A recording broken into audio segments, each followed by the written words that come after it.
Зелените пазари се мотор за локалната економија и земјоделското претприемништво, освен што овозможуваат продажба на свежа храна за разлика од маркетите, кои главно нудат доработени и замрзнати производи, имаат и културно и туристичко значење.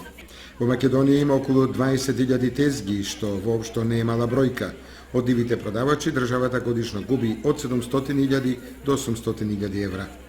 По основ на паушалниот данок што го плаќаат тезгаджиите кон управата за јавни приходи, во буџетот се слеваат околу 1,5 милион евра.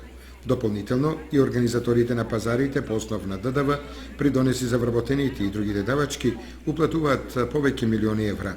Од тука вкупниот приход во државната каса од работата на пазарите е некаде од 5 до 6 милиони евра. Со овој нов закон ќе се реши статусот на тезгаджиите, тие ќе се самовработат и ќе си го регулираат пензиското и здравственото осигурување.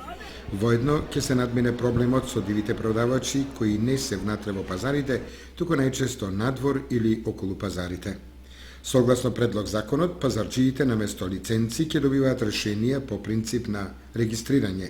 Лицата пак кои произведуваат помали количини овошје и зеленчук во домашни услови, а вишокот го продаваат на пазарите, тоа ќе може и понатаму да го прават, но со претходно склучени дневни договори за период од најмногу 1 или 2 месеца.